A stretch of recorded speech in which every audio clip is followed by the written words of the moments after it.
പൊങ്കാല ഇടുന്ന ഭക്തരുടെ ഒത്ത നടുവിലാണ് ഞാനും സൗമ്യ നിൽക്കുന്നത്. ക്ഷേത്രത്തിൻ്റെ നേരെ കിഴക്കേ ഭാഗത്ത് തിരുമുറ്റത്താണ് ഈ പൊങ്കാല അടുപ്പുകൾ ഉള്ളത്. ഇവിടെ ഇപ്പോൾ ഏകദേശം പൊങ്കാല ഏതാണ്ട് പൂർത്തിയാകുന്നു.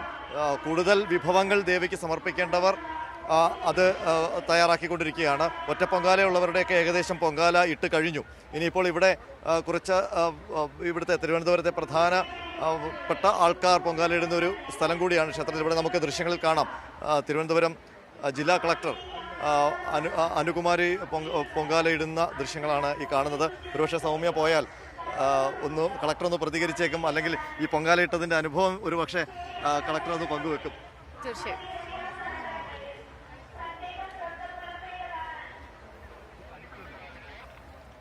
നമുക്ക് കാണാം കളക്ടർ അടക്കമുള്ളവർ ഇവിടെ തിരക്ക് പിടിച്ച പൊങ്കാല അർപ്പിക്കുന്നതിൻ്റെ തിരക്കിൽ തന്നെയാണ്.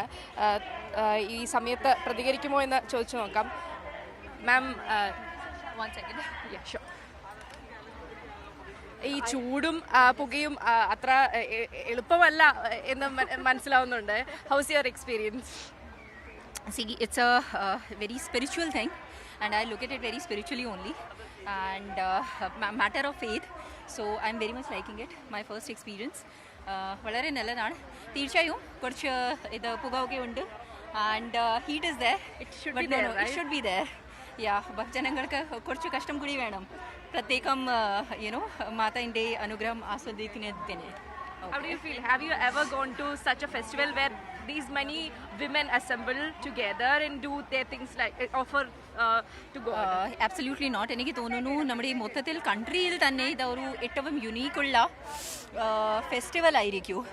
ലക്ഷം വനിതകൾ, ഏകദേശം 40 ലക്ഷമാണ് ഇത് പ്രാവശ്യത്തെ എസ്റ്റിമേറ്റ്. നമ്മൾ നോക്കാം അവസാനമായിട്ട് വരുമ്പോഴത്തേക്ക് ഏകദേശം എത്ര വന്നു. പക്ഷേ ഇത്രയും വലിയ ഗാദറിങ് എനിക്ക് തോന്നുന്നില്ല ഇന്ത്യയിൽ, നമ്മുടെ മൊത്തം രാജ്യത്തിൽ വേറെ എന്തെങ്കിലും സ്ഥലമുണ്ട്. ഇതിനു മുമ്പ് എപ്പോഴെങ്കിലും ഇതുപോലെ പായസം ഉണ്ടാക്കിയിട്ടുണ്ടോ? ശർക്കര പായസം? ഇല്ല, ഞാൻ ഉണ്ടാക്കിയിട്ടില്ല. കഴിച്ചിട്ടുണ്ട്, ഉണ്ടാക്കിയില്ല. ആദ്യത്തെ എക്സ്പീരിയൻസ് ആണ്. ഇതെങ്ങനെ ഉണ്ടാക്കുന്നു എന്നൊക്കെ ഹൗ ഡിഡ് യു ലേൺ? നമ്മുടെ ADM ബീന ആണ് ഇതിൻ്റെ ഫുൾ നേതൃത്വം നൽകുന്ന നമ്മുടെ നായകൻ. So she is the one who has been helping us all out. ആദ്യം പ്രാവശ്യം ചെയ്യുന്നുണ്ട്, പക്ഷെ വളരെ സന്തോഷമുണ്ട്. ശർക്കര പായസം മാത്രമാണോ? അതെ. Best wishes. Happy Pongala. Happy Pongala. അപ്പോൾ എല്ലാ ആശംസകളും തിരുവനന്തപുരത്തെ എല്ലാ ഭക്തർക്കും, ഇവിടെ കൂടിയിരിക്കുന്ന എല്ലാ സ്ത്രീകൾക്കും ആശംസ അർപ്പിക്കുകയാണ് കളക്ടർ. അതുപോലെ തന്നെ ഈ ആദ്യത്തെ അനുഭവമാണ് ഇതുപോലൊരു ഉത്സവം, മഹോത്സവം കേരളത്തിലെന്നല്ല ഇന്ത്യയിൽ തന്നെ ഉണ്ടാകാൻ ഇടയില്ല എന്നാണ് മാം നമ്മളോട് പറഞ്ഞത്. ഈ ആഘോഷത്തിൻ്റെ ഭാഗമാവുക എന്നതൊരു വലിയ കാര്യമാണ്. കളക്ടർ ഉൾപ്പെടെയുള്ളവർ ഒരുപാട് പേര് ഇവിടെ. ഇപ്പം ഒരു കാര്യം മനസ്സിലായില്ലേ, ആറ്റുകാലമ്മയുടെ മുൻപിൽ വലിപ്പച്ചെറുപ്പമില്ല. ജില്ലാ കളക്ടർ മുതൽ പല മേഖലകളിൽ ജോലി ചെയ്യുന്ന ആൾക്കാർ ഇവിടെ ഈ പൊങ്കാല ഇടുന്നുണ്ട്, അവരർപ്പിക്കുന്നുണ്ട്. ഇപ്പോൾ മറ്റ് കളക്ടറിനൊപ്പം സബ് കളക്ടർ, അസിസ്റ്റന്റ് കളക്ടർ കൂടി ഈ പൊങ്കാല ചടങ്ങിൽ പങ്കെടുക്കുന്നുണ്ട്. സാക്ഷി, ഫസ്റ്റ് ടൈം ആണോ? Yes, it was my first time. So tell me about your experience. How did you feel?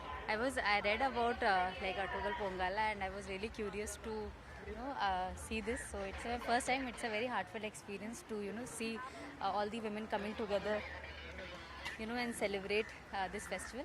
It's quite hot out here, and all the women, most of them have not slept last day. So what do you think about that? ഈ ഉറങ്ങാതെ ഒരുപാട് കഷ്ടപ്പെട്ട് ചൂടിനെയൊക്കെ അതിജീവിച്ച് they are. Yeah, it's a devotion and their faith that has brought them here, and they are in this heat, they are celebrating this festival. It's very tough for them.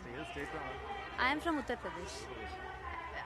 Have you ever seen anything like this before?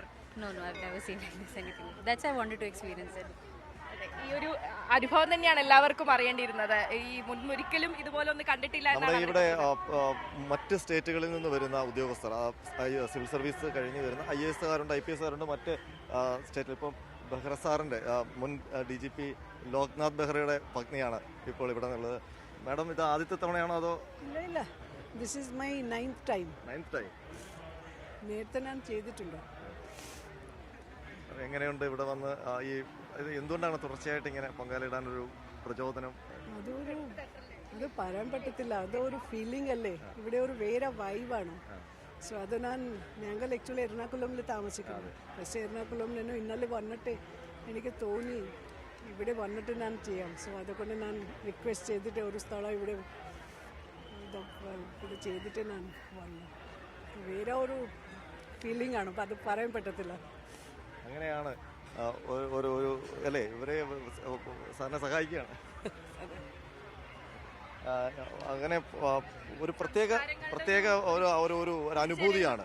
അതായത് പ്രത്യേകമായ ഒരു അനുഭൂതി. പല നാടുകളിലുള്ള പലതരം ആഘോഷങ്ങൾ, പലതരം ഉത്സവങ്ങൾ, പലതരം ആചാരങ്ങളുണ്ട്. അത് കൂടിച്ചേരുന്ന ഒരിടം കൂടിയാണ്. അതായത് ഒറീസയിൽ നിന്ന് അത് പഠിച്ചു എന്നുള്ളതാണ്. അതായത് ഇതിന്റെ എല്ലാ ആചാരങ്ങളും ഒരുപക്ഷെ ഇപ്പോൾ മാമിനെ പോലുള്ളവർക്ക് അറിയാം. 9 വർഷം എന്നൊക്കെ പറയുന്നത് നീണ്ട കാലയളവാണ്. അതായത് ഒരുപാട് തവണ ഇട്ട് കഴിഞ്ഞു. അപ്പോൾ ഇത് എന്താണ് ഈ ഇവിടുത്തെ ഒരു സംസ്കാരം എന്നും എന്താണ് ഈ ആചാരം എന്നും എന്താണ് വിശ്വാസം എന്നൊക്കെ അവർ പഠിക്കാനുള്ള കൗതുകം കൊണ്ട് അവർ വന്ന ഇതിനൊപ്പം അതും മനസ്സിലാക്കേണ്ടത് മറ്റെല്ലാവർക്കും ഒപ്പം ഇരുന്നാണ് അവർ ഈ ചടങ്ങിന്റെ ഭാഗമാകുന്നത് എന്നുള്ളതാണ്. അത് മനുഷ്യന്റെ ഒരു പ്രാഥമികമായ ഒരു ആവശ്യമാണല്ലോ ഭക്ഷണം. അപ്പോൾ ഈ ഭക്ഷണം ആണ് പ്രസാദം ആയിട്ട്, അത് നമ്മളുണ്ടാക്കുന്ന ഭക്ഷണത്തിന്റെ ഒരു ഭാഗം നമ്മൾ വിശ്വസിക്കുന്ന ഒരു ശക്തിക്ക് അതിന്റെ സൂക്ഷ്മ രൂപത്തിന് സമർപ്പിക്കുന്നു എന്നുള്ളത് കൂടിയൊക്കെയാണ് പൊങ്കാല. അപ്പോൾ ഈ ഒരു ഭക്ഷണം ചെറിയ തോതിലെങ്കിലും ഉണ്ടാക്കുന്നതിന്റെ ഒരു ബുദ്ധിമുട്ട് ഒക്കെ സ്വയം അനുഭവിക്കുന്ന ഒരു കാര്യം കൂടിയാണ്. അപ്പോൾ എല്ലാ തരത്തിലും ഇപ്പോൾ ഇവിടെ ഈ വെയിലിനെയും ഒക്കെ ഞങ്ങൾ എന്തിനും ഈ ജീവിതത്തിൻ്റെ ഭാഗമായിട്ടുണ്ടാകുന്ന ഏത് കഷ്ടനഷ്ടങ്ങളെയും സഹിക്കാൻ ഞങ്ങൾ പ്രാപ്തരാണ്. അതുകൊണ്ട് തന്നെയാണ് ഈ കുംഭച്ചൂടിൻ്റെ ഉച്ചസ്ഥായിയിൽ നിൽക്കുമ്പോൾ ഈ വെയിലത്ത് ഈ മണ്ണിൽ പൊടി പറക്കുന്ന ഈ മണ്ണിൽ നിന്നുകൊണ്ട് ഈ പുകയും ഒക്കെ സഹിച്ചുകൊണ്ട് ഈ ഒരു ആത്മസമർപ്പണത്തിൻ്റെ ചടങ്ങിലൂടെ അവർക്ക് കടന്നു പോകാൻ കഴിയുന്നത്.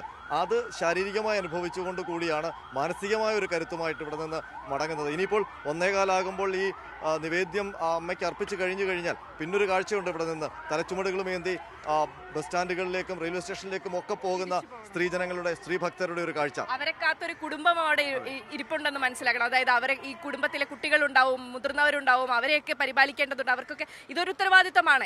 എത്രയൊക്കെ നമ്മൾ എന്തൊക്കെ കാലം മാറിയെന്ന് പറഞ്ഞാലും സ്ത്രീകൾക്ക് മേൽ അവരുടെ തലയിലുള്ള ഒരു ഉത്തരവാദിത്തമാണിത്. അപ്പോൾ ആ ഉത്തരവാദിത്തങ്ങളൊക്കെ കുറച്ചു നേരത്തേക്കെങ്കിലും മാറ്റിവെച്ചാണ് അവർ വന്നത്. തിരിച്ചവർക്ക് തിരക്കുകളിലേക്ക് വീണ്ടും പോകേണ്ടതുണ്ട്. അവർ അങ്ങനെ മടങ്ങുന്ന ഒരു കാഴ്ച കൂടി ഇവിടെ ഉണ്ടാകാറുണ്ടെന്ന് എല്ലാവരും പറഞ്ഞു കേൾക്കുന്നത്. പ്രത്യേകിച്ചും വാഹനങ്ങളിൽ, പ്രത്യേകിച്ച് തമ്പാനൂർ പോലുള്ള റെയിൽവേ സ്റ്റേഷൻ്റെയും ബസ് സ്റ്റാൻഡിൻ്റെ ഒക്കെ ഭാഗത്ത് ഇതൊരു സ്ഥിരം കാഴ്ചയാണെന്നാണ് പറയുന്നത്. എന്തായാലും ഈ ചൂടിനെ അതിജീവിക്കുക അത്ര എളുപ്പമല്ല. ഈ അനന്തൻ പറഞ്ഞൊരു കാര്യം, ഈ മാനസികമായ ഒരു ശക്തി അത് തീർച്ചയായും വേണം. കാരണം തളരാൻ എളുപ്പമാണ്. നല്ല ചൂട് ഈ അടുപ്പിൽ നിന്ന് വരുന്ന പുകയുടെ ചൂടുണ്ട്. അത് കൂടാതെ നല്ല വെയിലാണ്. ഈ വെയിലിനെയും ചൂടിനെയൊക്കെ അതിജീവിച്ച് തളർന്നാലും അല്പം വെള്ളമൊക്കെ കുടിച്ച് ഒന്ന് വീണ്ടും ഊർജ്ജത്തിലേക്ക്. ഈ പൊങ്കാല ചടങ്ങുകളുടെ വ്രതത്തിന്റെ ഭാഗമായിട്ട് ഈ പൊങ്കാല ഇട്ട് കഴിയുന്നത് വരെ ജലപാനം കഴിക്കാത്ത ആൾക്കാരാണ്. അപ്പോൾ പൊങ്കാല ഇപ്പോൾ നമുക്കറിയാം, ഇപ്പം ഈ ഒരു സമയത്ത് കഴിഞ്ഞിട്ടേ ഉള്ളൂ, പൊങ്കാല ഇട്ട് കഴിഞ്ഞിട്ടേ ഉള്ളൂ. ഇനിയാണ് ഇവർ ഭക്ഷണം കഴിക്കാൻ ഭൂരിപക്ഷം പേരും പോകുന്നത്. അപ്പോൾ രാവിലെ മുതൽ തന്നെ ഇന്നലെ രാത്രിയിൽ ഭക്ഷണം കഴിച്ചതാകാം. ഒരിക്കൽ മാത്രമേ അരിയാഹാരമുള്ളൂ ഈ വ്രതനാളുകളിൽ.